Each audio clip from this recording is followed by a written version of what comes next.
안녕하세요. 커피앤톡입니다. 오늘도 와주셔서 감사드리고요.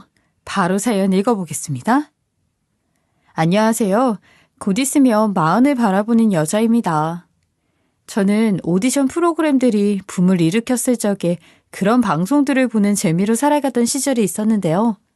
엎치락 뒤치락하는 출연자들을 보면서 수많은 희노애락을 함께 느끼곤 했었어요.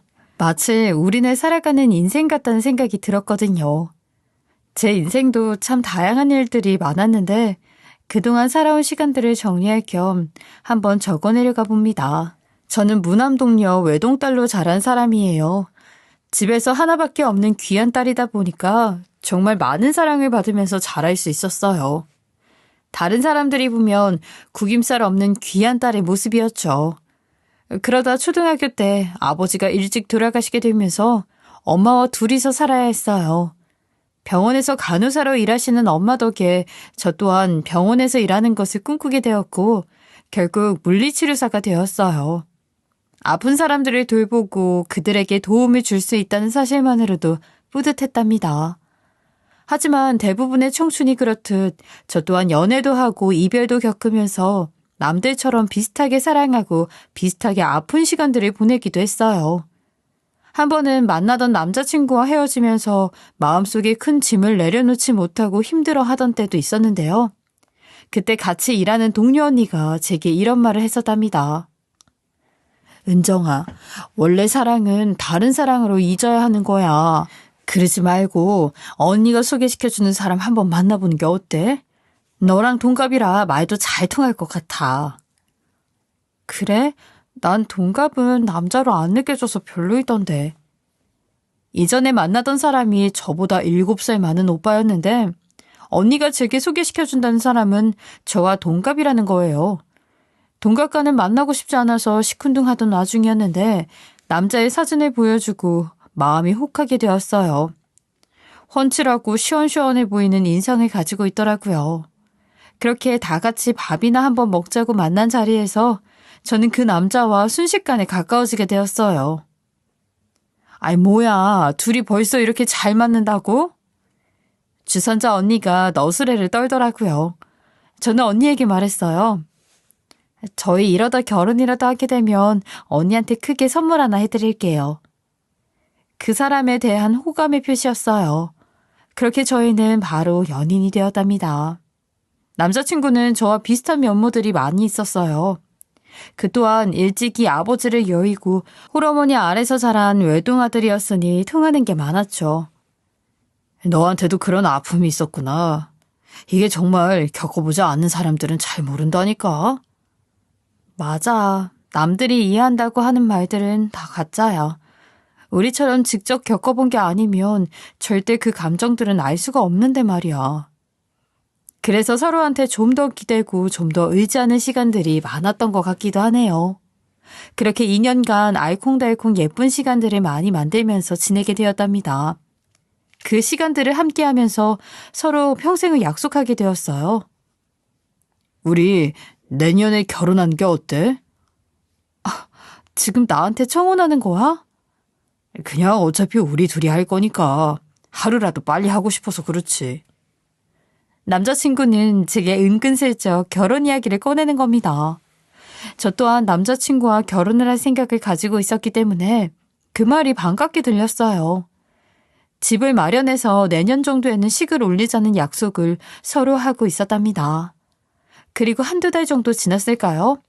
회사에서 정기 검진을 다녀왔는데 병원에서 제게 이러는 거예요.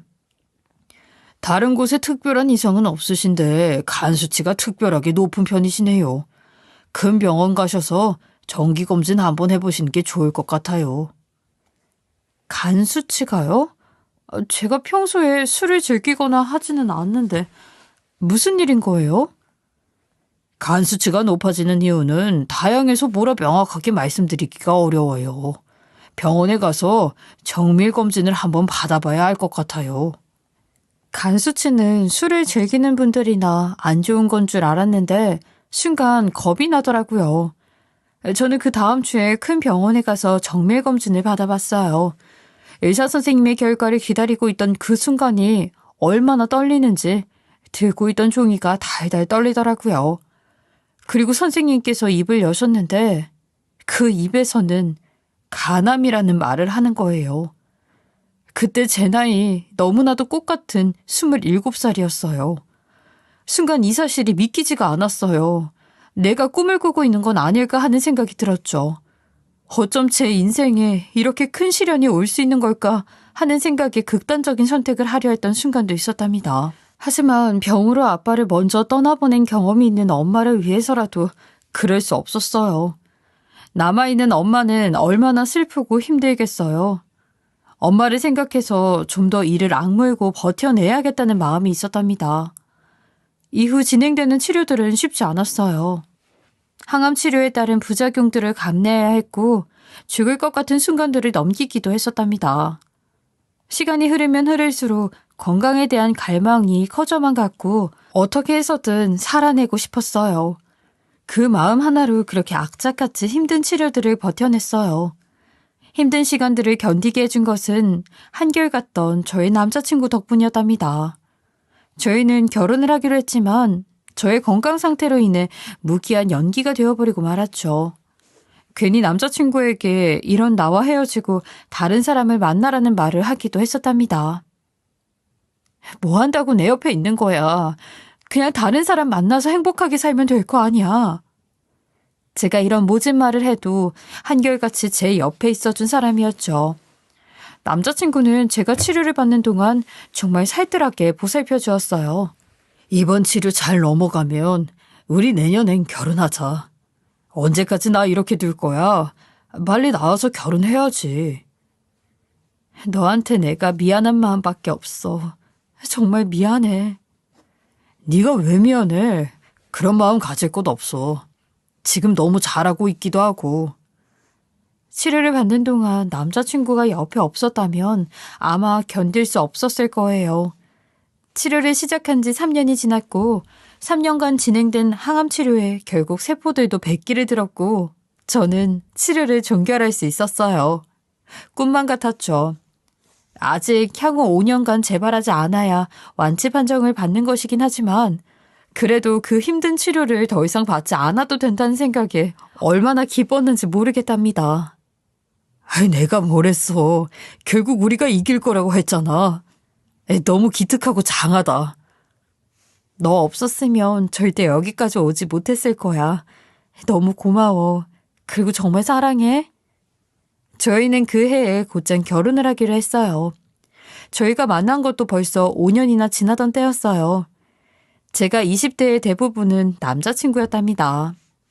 항암 치료로 머리가 빠져 삭발을 했을 때도 약물 부작용으로 이부자리에 구역질을 해놨을 때도 군말 없이 저를 지켜준 이 사람은 제 인생의 보배 같은 존재였죠. 저에게 그런 몹쓸 병이 찾아온 것도 이 사람을 만나기 위한 신의 계획 같다는 생각마저 했었답니다. 다시 건강해진 몸으로 이 남자와 함께하게 되었다는 사실에 저는 날듯이 기뻤어요. 남들은 평범하게 누리는 일상이지만 저에게는 목숨을 걸고 지킨 행복이었죠. 하지만 기쁨 뒤에는 감내해야 하는 부분들도 존재했어요. 저희가 연애 때부터 시어머님은 저를 너무나도 마땅치 않아 하셨거든요. 아무래도 하나뿐인 아들이 아픈 여자를 만난다고 하니 얼마나 속이 시끄러우셨겠어요. 더군다나 외동으로 자란 남편인지라 아이를 빨리 갖기를 원하셨지만 아이가 쉽게 찾아와 주지 않았으니 그 노여움이 배가 되었던 것 같습니다. 에휴, 어째 너는 애가 그렇게 들어서지 않는 거니? 다른 집 애들 말하는 걸 들어보면 결혼하기 전에 혼수로 애를 해오는 집도 허다 하던데. 그러니까 건강하고 젊은 애를 들이는 건데. 엄마도 어떻게 사람 앞에 두고 그런 말을 하고 그러세요? 내가 어디 없는 말을 지어서 하고 있는 거니? 어디서 철하고 편을 들어? 편을 들길.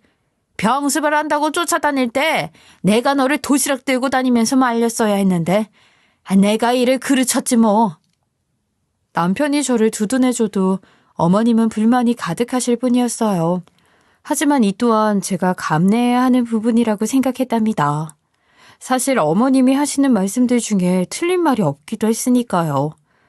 결혼할 때도 어머님 때문에 망설였던 부분들이 있긴 했어요. 항암 치료 중에도 몇 번 뵌 적이 있는데 단 한 번도 저를 달갑게 맞아주신 적이 없으셨거든요. 꽃다운 나이에 병 걸린 애인 뒤만 쫓아다니는 아들과 그 애인이 어디 예뻐 보이겠어요? 아무튼 저희 부부의 간절한 소망에도 아기 천사는 쉽게 찾아와 주지 않았답니다. 조급했던 저의 마음을 다잡아주는 것 역시 남편이었어요. 난 너랑 둘이서 이렇게 노는 것도 좋은데? 엄마가 하는 말들은 너무 신경 쓰지 마. 괜히 마음에도 없는 말씀 하시는 때가 더 많아.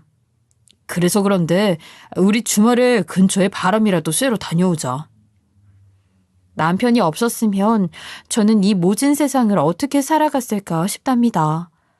남편과는 너무 사이가 좋았지만 어머님과 둘이 있을 때면 정말 지옥 같았어요. 그런 일례들은 너무나도 많았어요. 투병 생활 이후 저는 직업을 바꾸어서 병원에서 근무하는 곳을 정리했거든요.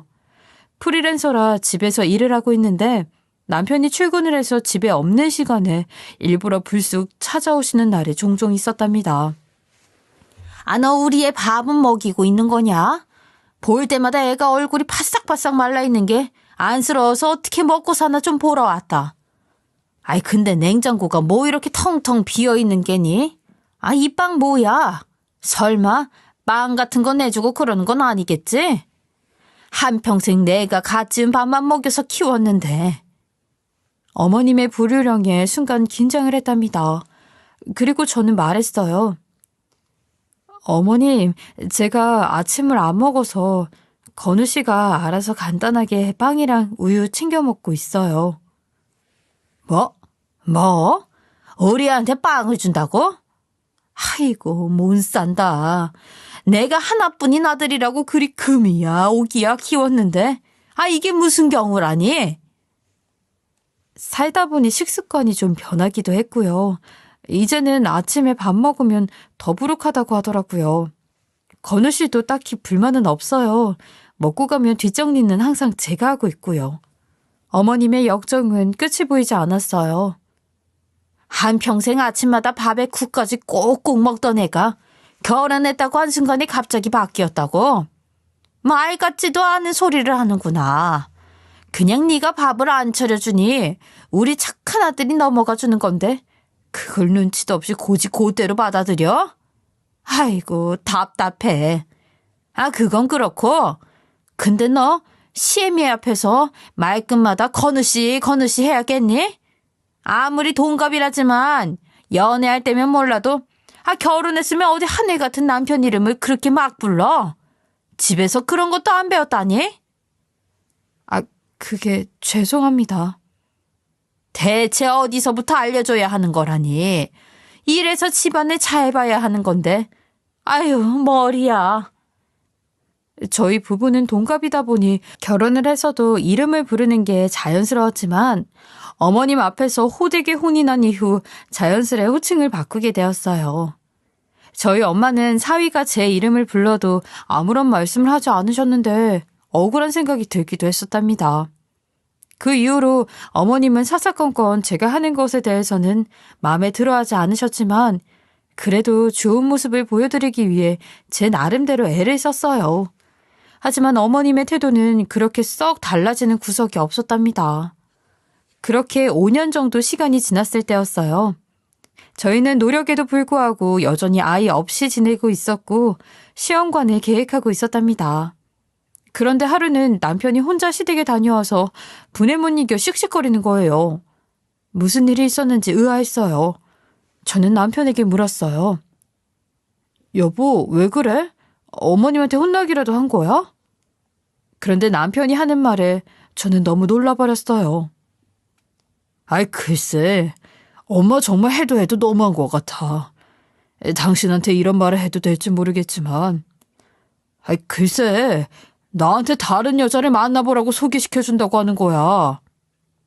저는 남편의 말에 너무 놀라서 기함을 했어요. 뭐? 아니, 내가 버젓이 살아있는데 그게 말이나 돼? 정말 나도 내 엄마이지만 어쩜 저러시는지 도저히 모르겠어. 근데 내가 그 사람을 만날 일은 절대 없을 거니까 걱정하지 않아도 돼. 남편에 대한 믿음이야 확고했다 보니 걱정될 부분이 전혀 없었지만 어머님의 행동에 저는 너무 놀라고 정이 떨어지더라고요. 근데 그 사건이 저한테는 생각보다 너무 큰 충격이었나 봐요. 저는 결국 어머님한테 가서 한마디 하고 말았답니다. 어머님, 그 이한테 이야기 전해 들었어요. 아무리 제가 마음에 들지 않으신다고 해도 그렇지. 어떻게 제가 이렇게 눈 시퍼렇게 뜨고 살아있는데 새 여자를 만나라는 소리를 하실 수가 있으세요? 아니, 대뜸 찾아와서는 시애미한테 큰 소리를 떵떵거리고 치는 게냐? 그래, 내가 내 새끼 저렇게 사는 게 불쌍해서 그랬다. 너 하나 때문에 우리 집안이 대가 끊기게 생겼는데 내가 너를 곱게 볼 요량이 있겠냐? 어디 건강도 시원찮은 게 우리 집에 들어와서는. 제가 한마디 했다고 제 상처를 꾹꾹 찌르는 말을 하는 거예요. 더 이상 대화를 해봤자 소용이 없겠다 싶어서 저는 그만뒀어요. 그리고 그 이후 시댁에는 거의 발길을 끊고 살았답니다. 여보, 내가 그러면 안 되긴 했는데 오늘 어머님한테 결국 한 소리 크게 했어. 잘했어. 아무리 생각해도 그건 정말 아니잖아. 엄마도 참 뭐에 씌어도 단단히 씌인 게 확실해. 남편 또한 제 편에 서서 이야기를 해줬답니다. 그 이후 기쁜 일도 있었는데 저는 치료 종결 5년이 지나면서 완치 판정을 받게 됐어요. 그때의 기쁨은 말로 표현하기가 힘드네요. 결국 우리한테 이런 시간이 허락되는구나. 정말 너무 기뻐, 여보. 그래, 이렇게 잘 될 거였는데 그때는 우리 둘 다 참 무서웠지. 너무 수고했어, 여보. 앞으로 딱 지금만큼만 지내자. 저희는 늦은 시간까지 함께 눈물을 흘리면서 이 시간을 즐겼답니다. 그 이후 남편과 함께 시험관을 시작하게 됐어요. 사실 그 전에 시험관을 하고 싶었지만 남편은 완치 판정을 받은 이후에 해도 늦지 않는다면서 조급한 저를 달래줬었죠. 참 고마운 사람이에요. 시험관 역시 쉽지는 않았어요. 첫 술에 배부를 수 없다는 마음으로 조금씩 시도를 한 끝에 감사하게도 1년 만에 임신에 성공하게 되었답니다.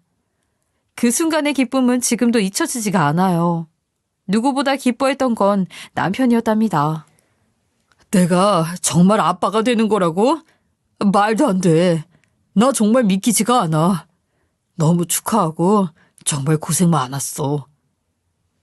여보, 나도 믿겨지지가 않아.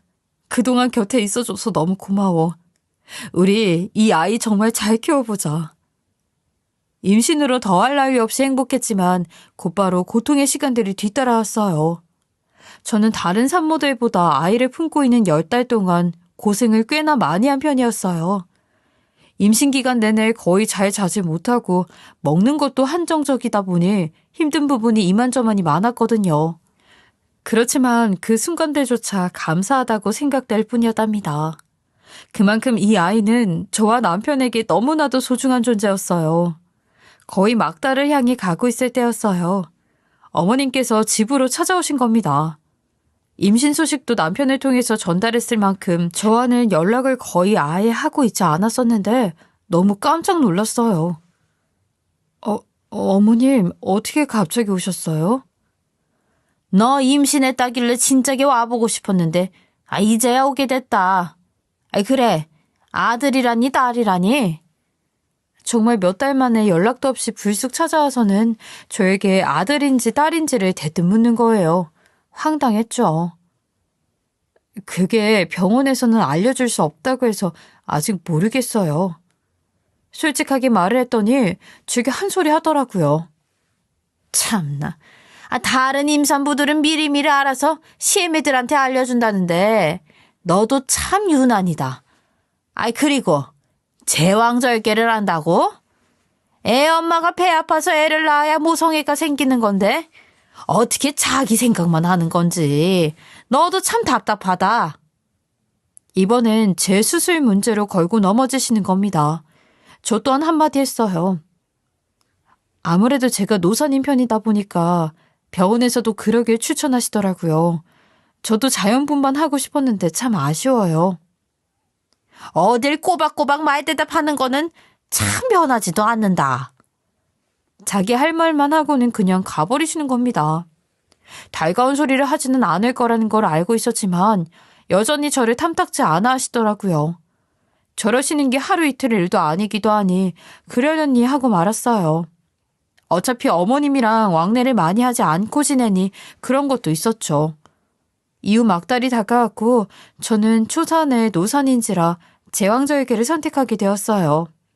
자연분만에 대한 욕심이 있긴 했지만 산부인과 간호사로 오랜 시간 일하셨던 친정엄마의 만류 때문이었답니다. 아무래도 네가 어린 것도 아니고 엄마가 그동안 산모들 많이 봐서 잘 알잖아. 안전한 길로 가는 것이 너한테도 애기한테도 좋을 것 같아. 엄마 말 들을게. 나도 이제 엄마라 그런지 엄마 말 듣고 싶네. 드디어 철들었네 우리 딸. 수술 이후 넉넉하게 2주간 산후조리원을 예약해두었어요. 그리고 출산을 앞두고 있던 때였어요. 출산이며 뭐며 이런저런 일들로 걱정이 많이 있던 시기라 저 스스로도 다소 예민해져 있었는데 하루는 남편에게서 처음 맡아보는 향기가 나는 거예요. 분명 여자 향수 냄새 같았거든요. 처음엔 대수롭지 않게 여겼는데 뭔가 낯익은 향인 겁니다.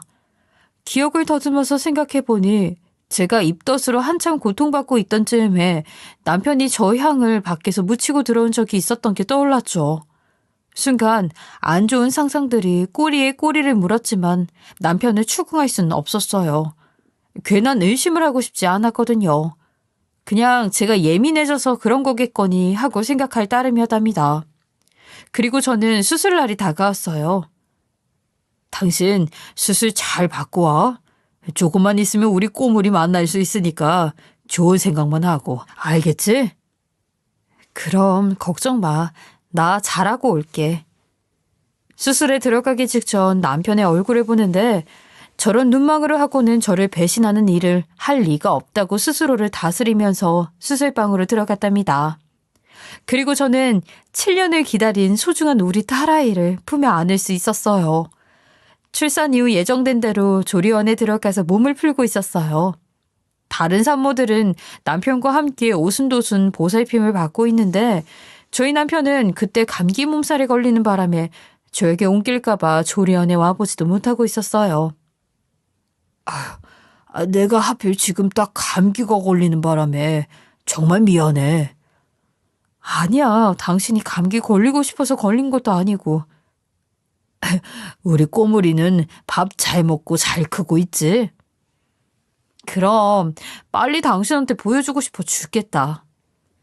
남편 대신 멀리서 오신 친정엄마께서 한 일주일 정도 옆에서 보살펴 주셨는데 자리를 오래 비우실 수는 없었거든요. 그래서 조리원에서 남은 일주일간은 저 혼자 시간을 보내고 있었어요. 그리고 퇴원까지 이틀 앞둔 날이었어요. 시골에 내려가신 친정엄마께 전화가 온 겁니다. 딸, 엄마가 오래 못 있어줘서 너무 미안해. 엄마, 잠깐이라도 와준 게 어디야. 그런 생각 마라. 엄마 마음이 어디 그러겠니? 엄마 없어도 몸보심 한 번 했으면 해서 엄마가 너희 집으로 장어 좀 보냈어. 그거 김서방이랑 같이 먹으면서 몸 풀고 있어. 다음 달에 집으로 한번 갈게.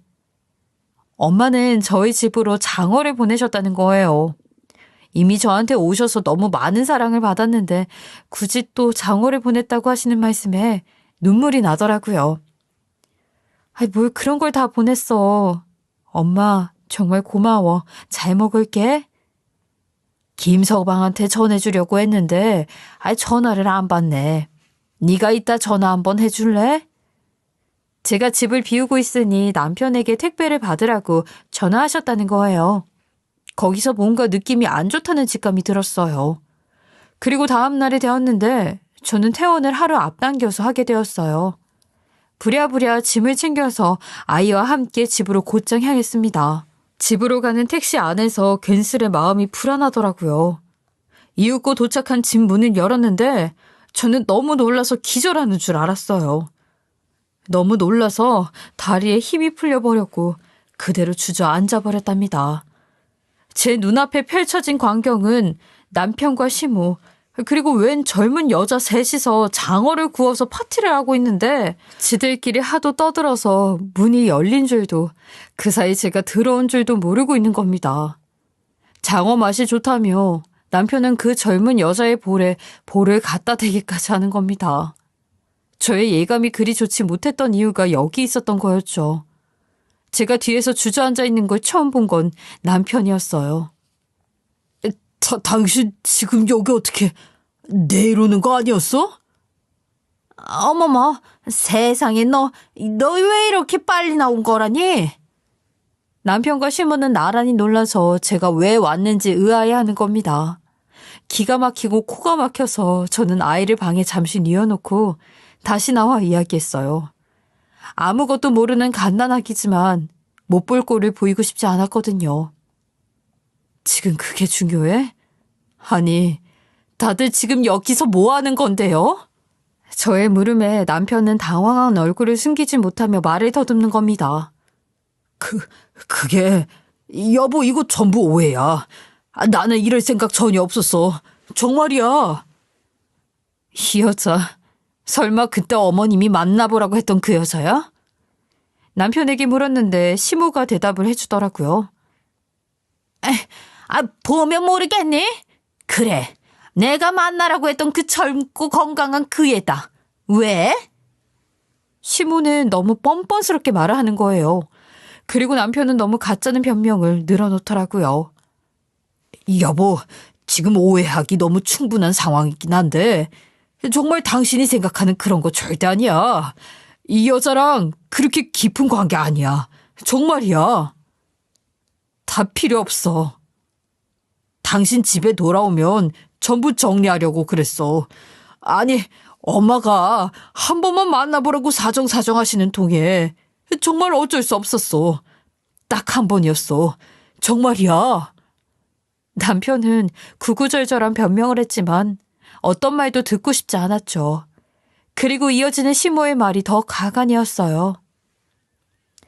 우리 아들이 무슨 죄가 있다고 너 같은 걸 만나서 이렇게 고생하고 사는지 애미로서 안타까워서 내가 다리 좀 놔줬다. 그리고 네 엄마는 뭐 한다고 이런 좋은 걸 보냈다니? 이런 것도 젊은 애가 먹어야 효과가 있는 건데 말이다. 그래서 여기 젊고 탱탱한 내 예비 새며느리한테 좀 줬다. 왜? 꼽냐? 너무 뻔뻔한 말에 황당하여 그대로 울음이 터져버렸어요. 그런데 그 이후 제 눈앞에 믿을 수 없는 광경이 펼쳐졌어요. 남편과 시모한테 정신이 팔려서 제대로 얼굴을 보지 못했던 상간녀가 갑자기 제 앞에 무릎을 꿇고 머리를 바닥까지 박으며 죄송하다고 하는 겁니다. 언니, 정말 죄송해요. 언니네 집인 줄 알았다면 절대 안 그랬을 거예요. 은정 언니 맞으시죠? 상간녀는 저를 보고 은정 언니라고 하면서 제 이름을 알고 있는 겁니다. 너무 황당해서 상간녀의 얼굴을 제대로 봤는데 저 또한 순간 너무 놀라 까무라치는 줄 알았어요. 설마 너 지연이니?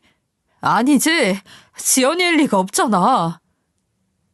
언니, 저 지연이 맞아요. 언니 정말 죄송합니다. 정말요. 저는 그 여자가 지연이라는 사실을 알고 뒤로 넘어갈 뻔했답니다. 지금은 상간녀가 되어버린 지연이와 저에게는 너무나도 특별한 인연으로 엮인 사이거든요. 그때는 무려 16년 전이었어요. 저는 21살의 푸릇한 새싹이었는데 당시 엄마와 둘이서 살면서 대학에 다니고 있던 때였답니다. 저희 아빠께서는 백혈병으로 제가 어렸을 적에 돌아가시는 바람에 줄곧 엄마와 둘이서만 살고 있었죠. 엄마는 제게 종종 그런 말씀을 하셨어요. 아빠께서는 골수 이식을 받기만 했다면 얼마든지 살 수 있었을 텐데 RH-A형이라는 전국에 몇 없는 특이 혈액형을 가진 탓에 적합자를 맞는 것이 쉽지 않아 먼 길을 떠나시게 되었죠. 저 또한 RH-A형이었지만 다른 조건들이 맞지를 않아서 아빠에게 이식할 수 없었답니다. 엄마는 항상 아빠의 사연을 가슴에 담아두고 내내 힘들어하셨어요. 저는 그 당시 초등학생 때였던지라 부모님이 겪으신 모든 일들을 지켜보았고 지금까지도 똑똑하게 기억하고 있어요. 그랬던 과거가 있는지라 저는 성인이 된 이후 백혈병 환우들에 대한 관심이 많은 편이었어요. 그로 인해 백혈병 환우들의 커뮤니티 사이트에 종종 들러서 응원글 같은 것들을 남기곤 했는데 어느 날 이런 글이 올라와 있는 겁니다. 12살 난 딸아이가 백혈병으로 투병 중인데 RH-0이라는 특이 혈액형으로 인해 골수이식을 받기 어려워서 생사를 오간다는 내용이었죠. 그 글을 보는데 순간 돌아가신 아빠 생각이 나는 거예요. 이 아이도 지금 누군가의 기증을 간절하게 기다리고 있겠구나.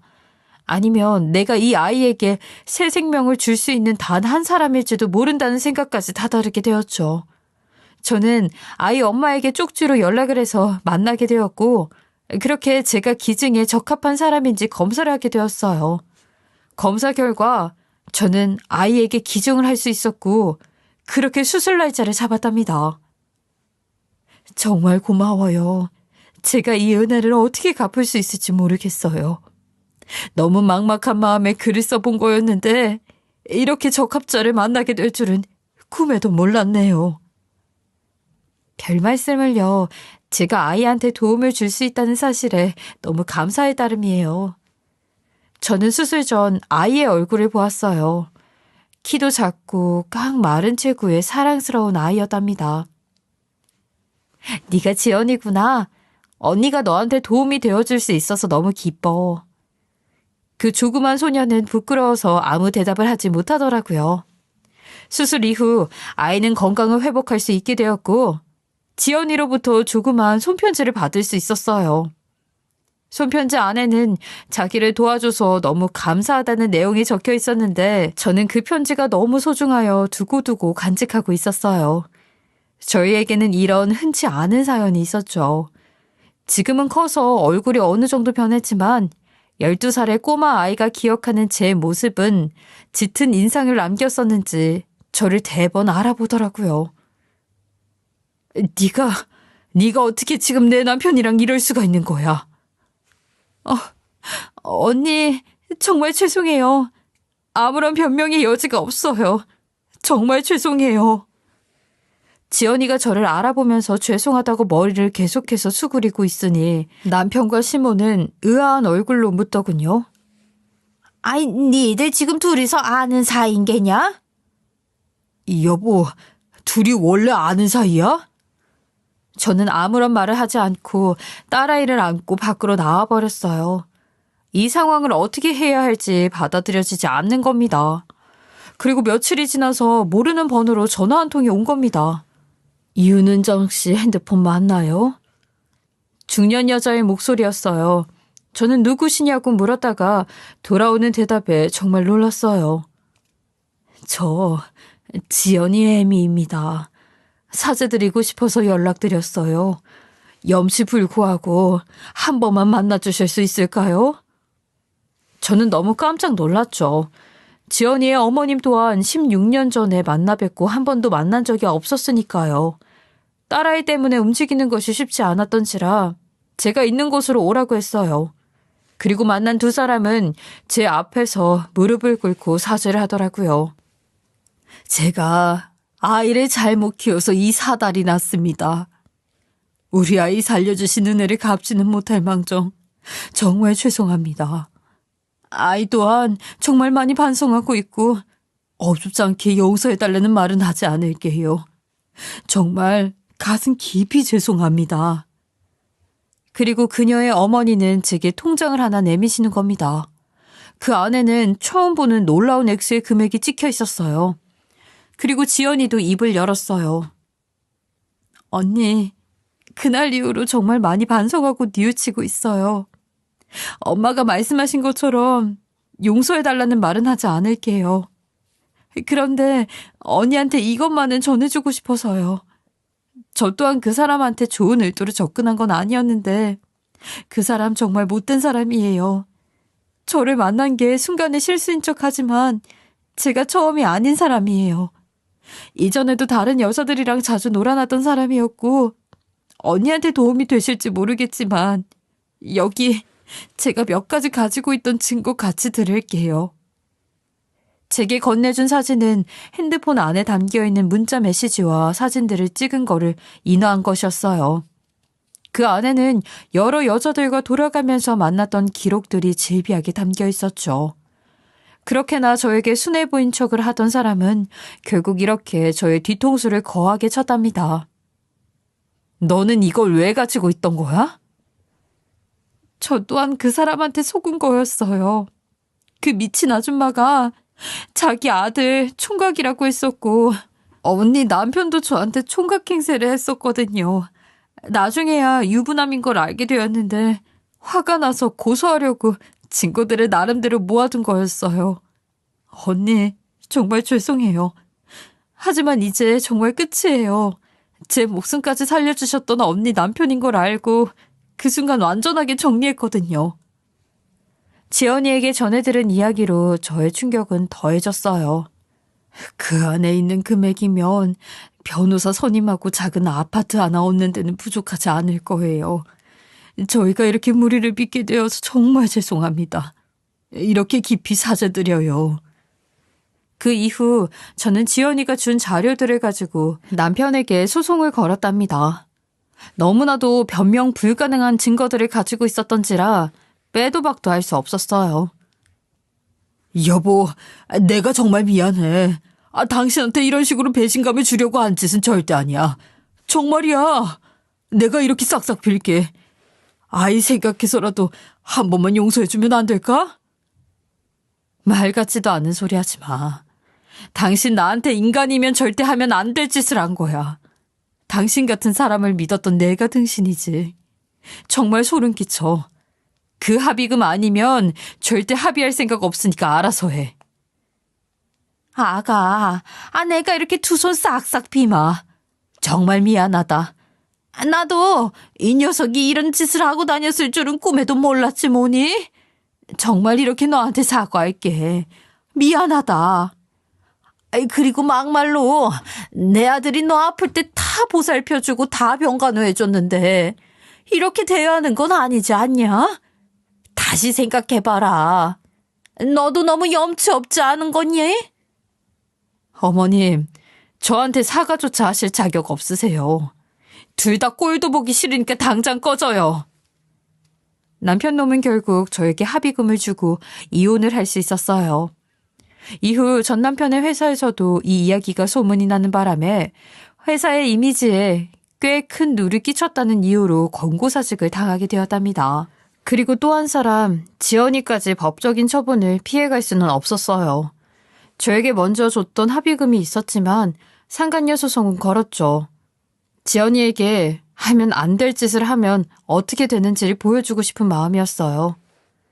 이혼한 이후 저는 친정엄마의 댁으로 내려가서 그곳에서 엄마와 함께 작은 아파트에 딸아이까지 셋이 지내고 있어요. 사랑스러운 제 딸아이는 다행히도 저의 얼굴을 많이 닮았어요.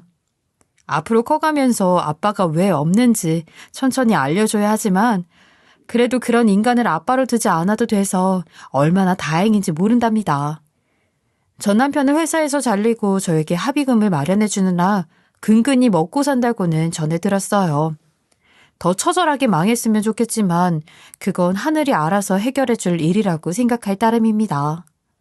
돌이켜보면 저는 참 어릴 적부터 순탄하지 못한 인생을 살고 있는 것 같아요. 그리고 동시에 한치 앞을 알 수 없는 삶을 살아내기도 했고요. 제가 살려냈던 누군가는 저를 나락으로 몰고 갔고 또 그 사람이 저를 살리기도 했으니까요. 길고 짧은 것은 돼봐야 안다고 하는데 그 말은 딱 제 인생을 두고 하는 말 같네요. 이렇게 끝날 때까지 두 눈 시퍼렇게 뜨고 지켜봐야 하는 것이 인생 같다는 생각이 드는 요즘입니다. 깊어가는 가을날 제 이야기를 들어주셔서 감사합니다. 지금까지 커피앤톡이었습니다. 오늘도 끝까지 함께 해주셔서 감사하고요. 다음 영상으로 또 찾아뵙겠습니다.